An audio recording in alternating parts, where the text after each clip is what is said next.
Nate Diaz has insisted that he will continue boxing despite suffering a defeat to Jake Paul in his professional debut on Saturday. Saturday's event marked the first time Diaz had competed outside of the UFC since winning the Ultimate Fighter in 2007. In a hard-fought 10-round bout, the 38-year-old enjoyed spells of success against the social media star 12 years his junior, but was dropped in the 5th round and ultimately found himself on the wrong side of a unanimous decision. However, despite the defeat, when asked if he plans on continuing his career inside ring, Diaz indicated that he would, and joked that he came away from his fight with Paul unblemished, unlike most of his fights inside the cage. 100%. Talk about experience.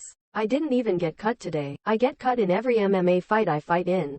Nate Diaz insisted he will continue boxing despite being defeated by Jake Paul in his pro debut. UFC legend added that he has several potential future opponents in mind but did not name any, despite indicating pre-fight that he would likely return to the UFC following Saturday's headline bout. Diaz insisted that there are a number of names that he would like to take on inside the squared circle. I have nobody now, but I'm sure I'm gonna go home and hear criticism next week. Get back to me. I'm sure I'll have a list of mother F *****s to whip. Diaz went on to praise Paul's performance but revealed that he had suffered an injury in the lead-up to the fight that had disrupted his preparations. I didn't think I won.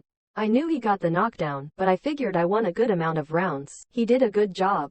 He's a *****ing athletic, strong dude and he hits hard and fast, but it ain't nothing I hadn't seen before, and I trained with people who were like that. These guys can throw down. It's good *****.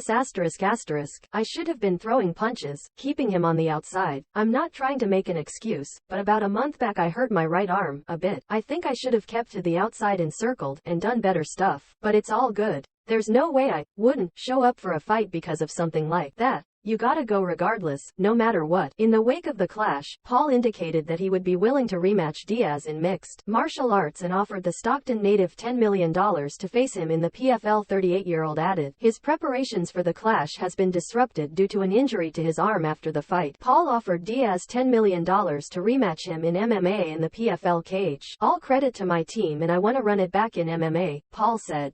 $10 million PFL, that's the offer. Let's run it back in MMA to make it fair. I won one. Now it's your chance in home territory of MMA. He's real tough, that's what he's known for, but tough in this sport doesn't work. I knocked him and won basically every round. I had him hurt in the first round and he kept on coming. Victory for Paul sees him back in the win column after suffering his first professional defeat to Tommy Fury in February. Despite having previously called out the Irishman on several occasions, Paul claimed post-fight that he was no longer interested in facing Conor McGregor and instead set his sights on a fight with pound-for-pound great Canelo Alvarez.